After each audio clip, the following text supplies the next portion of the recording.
નમસ્કાર દર્શક મિત્રો, હું સોનલ ત્રિવેદી. સંપૂર્ણ ન્યૂઝમાં આપનું સ્વાગત છે. જોઈએ આજના મુખ્ય સમાચાર. પાલનપુર નગરપાલિકાના કર્મચારીઓની દિવાળી સુધરી. કર્મચારીઓને બોનસ ભથ્થા અને વેતનના 1.5 કરોડ ચૂકવાયા. ડીસા પાલિકાના 7 અસંતુષ્ટ સભ્યોને ભાજપમાંથી તગેડી મુકાયા. પ્રમુખ વિરુદ્ધ અવિશ્વાસની દરખાસ્તમાં કોંગ્રેસની તરફેણ કરનાર સભ્યોને કરાયા સસ્પેન્ડ. પાલનપુરની બજારોમાં દિવાળીની ભીડ જામી. મોડે ગરાકી જામતા વેપારીઓમાં ખુશી. પાલનપુરની દુકાનોમાં ઓચિંતી તપાસ ઝુંબેશ હાથ ધરાઈ. 26 જેટલી દુકાનોને દંડ ફટકારવામાં આવતા વેપારીઓમાં ફફડાટ. સંપૂર્ણ ન્યૂઝ આપણી આંગળીના ટેરવે. ઇન્ટરનેટ ઉપર સંપૂર્ણ ન્યૂઝ જોવા લોગિન કરો www.youtube.com/સંપૂર્ણ ન્યૂઝ. જોઈએ સમાચારો વિગતવાર. દિવાળી પર્વે પાલનપુર નગરપાલિકાના કર્મચારીઓને પાલિકા દ્વારા દિવાળી બોનસ ભથ્થું અને મળવાપાત્ર રજાઓનું વેતન એક સાથે ચૂકવી દેવામાં આવ્યું છે, જેને લઈને પાલિકા કર્મીઓમાં ખુશીની લહેર પ્રસરી જવા પામી છે. દીપાવલીના પર્વ પાલનપુર પાલિકાના કર્મચારીઓ આર્થિક સંકળામણથી મુક્ત બની તહેવારનો આનંદ માણી શકે તે માટે પાલિકાના ઉત્સાહી પ્રમુખ હસમુખભાઈ પઢિયાર, ચીફ ઓફિસર એસ.કે. ગરવાલ, ઓએસએડી પઢિયારે પાલિકાના તમામ કર્મચારીને દિવાળી પર્વ નિમિત્તે રેગ્યુલર પગાર, બોનસ, પાછલા બાકી મોંઘવારી તફાવત મળીને ₹1,50,50,00,000ની રકમ સૌપ્રથમવાર ચૂકવીને પાલિકા કર્મીઓની દિવાળી સુધારી. આમ રાજ્યમાં એક બાજુ બોનસને લઈને કર્મચારીઓ નારાજગી છે, તે વચ્ચે પાલનપુર પાલિકામાં બોનસ સહિતના લાભનું ચૂકવણું કરી દેવામાં આવતા ખુશાલી પ્રવર્તી છે. પાલનપુર નગરપાલિકાના કર્મચારીઓને દિવાળીના તહેવાર ખુશીથી ઉજવી શકે તે માટે દિવાળી તહેવાર પહેલાં નગરપાલિકાના ઉત્સાહી પ્રમુખ અને ચીફ ઓફિસર તરફથી કોઈપણ કર્મચારીઓની કોઈપણ જાતની માંગણી વગર પગાર, તફાવત, પાછલા પગાર, બોનસ, ગ્રેજ્યુટી, હદ રજા, હંગામીનો તફાવત એમ થઈ ₹1,28,00,000 આવક ખર્ચ કરેલ છે. તેથી નગરપાલિકા કર્મચારીઓ વતી હું પ્રમુખ અને ચીફ ઓફિસરને આભાર માનું છું. દિવાળીના પર્વ નિમિત્તે મહેરબાન પ્રમુખ સાહેબ શ્રી હસમુખભાઈ પઢિયારે અમુક કર્મચારીને વગર માગે જૂના પગારો, નવા પગારો અને તેમજ મોંઘવારી તફાવતના બિલો ખૂબ જ દરેક કર્મચારીને આપી દીધેલ છે. અને તફાવત, જે મોંઘવારીનો તફાવત અમારે માગવો પડતો હતો તે પણ વગર માગે અમને મળી ગયેલ છે. આ વખતની દિવાળી દરેક કર્મચારીની ખૂબ હર્ષોલ્લાસ અને સારી રીતે જશે અને નાણાકીય કોઈ તકલીફ પડે તેમ નથી તેવું બધા આનંદથી બોલી રહ્યા છે. પાલનપુરમાં રેલવે સ્ટેશન રોડ ઉપરની વિવાદાસ્પદ દુકાનોમાં બાંધકામ સામે મનાઈ હુકમ આપ્યા બાદ આજે આરએસએસ દ્વારા આ બાંધકામને અટકાવી દેવા કલેક્ટરને આવેદનપત્ર પાઠવવામાં આવ્યું છે. પાલનપુર ખાતે રેલવે સ્ટેશન નજીક વરસાદી પાણીના નાળા ઉપર બાંધવામાં આવી રહેલી દુકાનો અંગે વેપારીઓ અને નગરપાલિકા વચ્ચે વિવાદ સર્જાતા આ મુદ્દો ટોક ઓફ ધ ટાઉન બનવા પામ્યો છે, જેમાં નગરપાલિકાના ઉપપ્રમુખની રજૂઆત બાદ ચીફ ઓફિસરે આ બાંધકામ સામે મનાઈ હુકમ આપતા વેપારીઓ ધુઆપુઆ બની ગયા છે અને પુનઃ તંત્રના દ્વાર કકડાવવાની ફિરાકમાં છે. પાલનપુર ખાતે રેલવે સ્ટેશન નજીક હોટલની સામે વર્ષો જૂનું વરસાદી પાણીના નિકાલ માટેનું નાળું આવેલું છે, જેના ઉપર બાંધવામાં આવી રહેલી દુકાનોનો વિવાદ દિવસે દિવસે વકરી રહ્યો છે. જેમાં વર્ષ 2006માં ગોવિંદભાઈ કે ભારવાણી સહિતના 44 વેપારીઓએ નગરપાલિકા સાથે કોર્ટમાં સમાધાન કર્યા બાદ વર્ષ 2012ની નગરપાલિકાની કારોબારી સમિતિમાં નાળા ઉપર નિયમ અનુસાર બાંધકામ કરવાની મંજૂરી મેળવી હતી. જે વર્તમાન સમયના ઉપપ્રમુખ અમૃતભાઈ જોશીએ જિલ્લા કલેક્ટરને લેખિત રજૂઆત કરી હતી, જે બાદ નગરપાલિકા ચીફ ઓફિસરે દુકાનોના બાંધકામ સામે મનાઈ હુકમ આપ્યો હતો. જે બાદ આ બાંધકામને કાયમી ધોરણે બંધ કરવામાં આવે બીઈપી અને આરઆરએસના કાર્યકર્તાઓ દ્વારા કલેક્ટરને આવેદનપત્ર પાઠવાયું હતું. નાળું જે છે ત્યાં વર્ષોથી પાણીનો નિકાલ થતો હતો. પાલનપુર શહેરનું જે પણ પાણી છે, ધારો કે કીર્તિસ્તંભ વિસ્તાર, આજુબાજુના બધા વિસ્તાર, કઠામણ gate, Simla gate, city light વિસ્તાર, એ બધા જ આખા શહેરના લગભગ પાણીનો નિકાલ ત્યાંથી માનસરોવરમાં થતો હતો અને કુદરતી રીતે એ વર્ષોથી થાય જ છે. ત્યાં નાળું દર વર્ષે નગરપાલિકા સાફ કરે છે ચોમાસા પહેલાં, અને ત્યાંથી પાણી બારોબાર જાય. ત્યાં જો પાકું બાંધકામ થાય અને પાકી દુકાનો બની જશે તો નિકાલ પાણીનો થશે નહીં. એટલા માટે શહેરના બધા લોકોને બહુ મોટું નુકસાન થાય અને શહેરમાં પછી કેવી રીતે વ્યવસ્થા જળવાશે એની.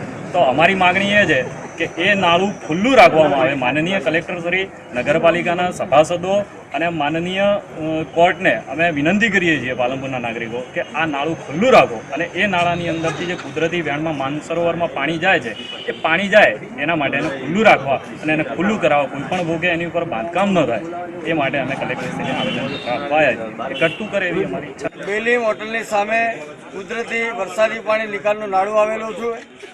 એમાં તાજેતરમાં એ નાળામાં પુરાણ કરી અને નાળાની અંદર દુકાનો બની રહી છે. જો એ દુકાનો બની જાય તો પાલનપુર શહેરનો સમગ્ર કીર્તિસ્તંભ વિસ્તાર, રેલવે સ્ટેશન, પાતાળેશ્વર મંદિર તેમજ આજુબાજુના અન્ય વિસ્તારો પણ ડૂબવા જાય એવી સ્થિતિ છે અને ભયંકર નુકસાન અને હોરારત થાય એવી શક્યતાઓ છે. તેથી તાત્કાલિક અમે કલેક્ટરશ્રીને વિનંતી કરી છે કે એ નાળાનું બાંધકામ તાત્કાલિક, જે ઉપર દુકાનો બની રહી છે નાળું પૂરીને, એ અટકાવવામાં આવે અને હાલ બાંધકામ જે થયું છે એ તાત્કાલિક દૂર કરવામાં આવે એવી પાલનપુર નાગરિકો વતી અમે નમ્ર વિનંતી કરી છે.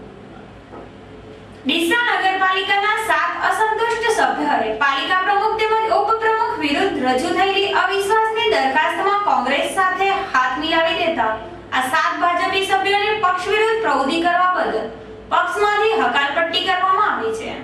ભાજપ શાસિત ડીસા નગરપાલિકામાં પ્રમુખ પદે તેજલબેન પટેલ અને ઉપપ્રમુખ પદે નિલેશ ઠક્કર વહીવટ ચલાવી રહ્યા હતા.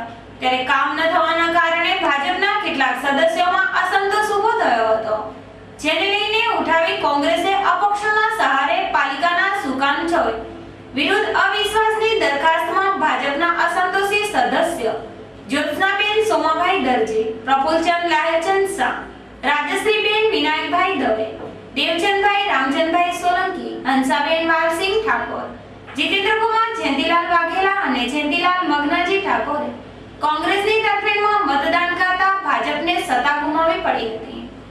આમ નગરપાલિકામાં સત્તા પક્ષ ભાજપના 7 સભ્ય પક્ષ વિરોધી પ્રવૃત્તિ કરતા આ 7 સભ્યોને ભાજપના પ્રાથમિક સભ્ય પદેથી સસ્પેન્ડ કરવામાં આવ્યા છે, જેને લઈને પક્ષ વિરોધી પ્રવૃત્તિ કરતા ભાજપી સભ્યોમાં ફફડાટ વ્યાપી જવા પામ્યો છે.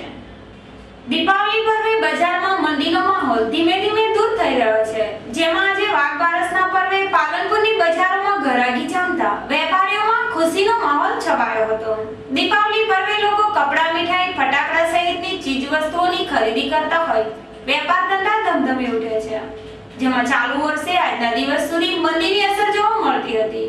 પરંતુ ઉત્સવ ઘેલા લોકો મંદી અને મોંઘવારીથી પર રહીને ઉત્સવની ઉજવણી કરતા હોય છે, જેને લઈને તહેવારો દરમિયાન વેપાર ધંધા ખીલી ઉઠતા માર્કેટમાં તેજીનો માહોલ સર્જાય છે. જેમાં હાલ દીપાવલી પર્વે પાલનપુર સહિત જિલ્લાની બજારોમાં ઘરાકી જમતા તેજીનો ઉછાળો આવ્યો છે, જેને લઈને વેપારીઓમાં ખુશીની લહેર પ્રસરી જવા પામી છે. આમ દીપાવલી પર્વે માર્કેટમાં તેજીનો પવન ફૂંકાયો છે, જેને લઈને સમગ્ર ખુશીનો માહોલ છવાયો છે. હરવા ફરવાના શોખીન ગુજરાતીઓ વેકેશન જોવાલાયક સ્થળ તેમજ યાત્રાધામોમાં વિતાવતા હોય છે, જેને લઈને દિવાળી તેમજ ઉનાળુ વેકેશનમાં અંબાજી અને માઉન્ટ સહેલાણીમાંથી ઉભરાઈ ઉઠે છે. હાલ દિવાળીનું પર્વ ચાલે છે તેમજ શાળા કોલેજોમાં વેકેશનની શુભ શરૂઆત થઈ છે, જેને લઈને લોકો રજાનો આનંદ માણવા ફરવા જવાનો મૂડ બનાવી રહ્યા છે. જેમાં બનાસકાંઠાના સુપ્રસિદ્ધ યાત્રાધામ અંબાજી ખાતે યાત્રીઓની અવરજવર વધવા પામી છે. સાથે સાથે બનાસકાંઠાને અડીને આવેલા હિલ સ્ટેશન માઉન્ટ આબુમાં પણ ગુજરાતી પ્રવાસીઓનો આંકડો વધી રહ્યો છે. આમ દિવાળી વેકેશન દરમિયાન અંબાજી તેમજ માઉન્ટમાં સહેલાણીઓ ઉમટી પડતા અહીંના ધંધા રોજગારમાં પણ તેજી આવતા દિવાળી વેકેશનને લઈને વેપારીઓમાં ખુશીનો માહોલ સર્જાયો છે. આમ ઉત્સવ ઘેલી ગુજરાતી પ્રજા મંદી અને મોંઘવારીથી પર રહીને તહેવારનો આનંદ લૂંટતી હોય વેપાર ધંધા પણ ખીલી ઉઠે છે. અમીરગઢ તાલુકાના વેરા ગામના ઈસમના ઘરમાં ઢોલિયાના શખ્સોના બકરા ઘૂસી જતા આ બાબતે કહેવા ગયેલા ઈસમને લાકડી વડે માર મારી ગળતા પાટો મારી જાનથી મારી નાખવાની ધમકી આપી હોવાની ફરિયાદ અમીરગઢ પોલીસ મથકે નોંધાવા પામી છે. ઉપરોક્ત બનાવ સંદર્ભે પોલીસ મથકે નોંધાયેલ ફરિયાદમાં જણાવ્યા અનુસાર અમીરગઢ તાલુકાના વેરા ગામના બદાભાઈ મોતીભાઈ ગોરીનાના ઘરમાં હેમાભાઈ ગોરીના, ચીનાભાઈ હેમાભાઈ ગોરીના, અને બદીબેન હેમાભાઈ ગોરીના ત્રણેય રહે ઢોલિયા તાલુકો અમીરગઢવાળાના બકરા ઘૂસી જતા આ ત્રણેય અંગે બદાભાઈ ગોરીના ઉપરોક્ત ત્રણેય વ્યક્તિઓના કહેવા જતા ઉપરોક્ત શખ્સોએ ઉશ્કેરાઈ જઈ બદાભાઈને અપશબ્દો બોલવા લાગેલા અને હાથમાંની લાકડી વડે મારવા લાગેલા તેમજ ગળદા પાટુનો માર મારી જાનથી મારી નાખવાની જાસા ધમકીઓ આપી હોવાની ફરિયાદ બદાભાઈ ગોરીનાએ અમીરગઢ પોલીસ મથકે નોંધાવતા પોલીસે તેમની ફરિયાદના આધારે ઉપરોક્ત ત્રણેય વિરુદ્ધ ગુનો દાખલ કરીને તપાસ હાથ ધરી છે.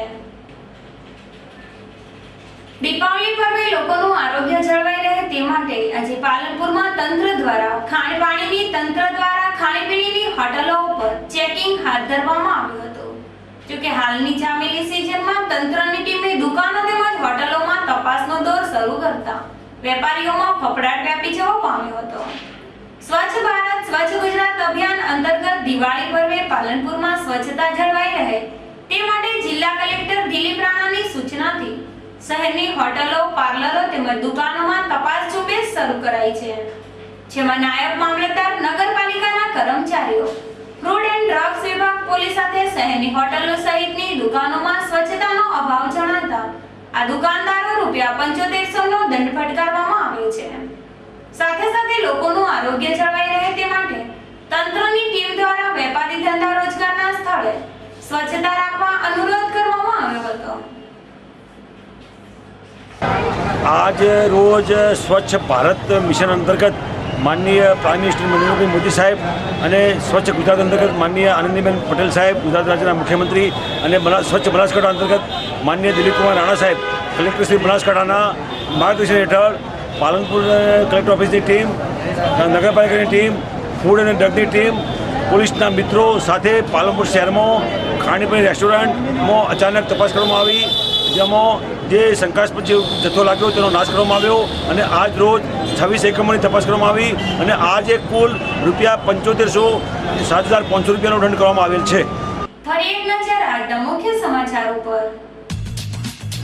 પાલનપુર નગરપાલિકાના કર્મચારીઓની દિવાળી સુધરી, કર્મચારીઓને બોનસ ભથ્થા અને વેતનના 1.5 કરોડ ચૂકવાયા. ડીસા પાલિકાના 7 અસંતુષ્ટ સભ્યોને ભાજપમાંથી તગેડી મુકાયા. પ્રમુખ વિરુદ્ધ અવિશ્વાસની દરખાસ્તમાં કોંગ્રેસની તરફેણ કરનાર સભ્યોને કરાયા સસ્પેન્ડ.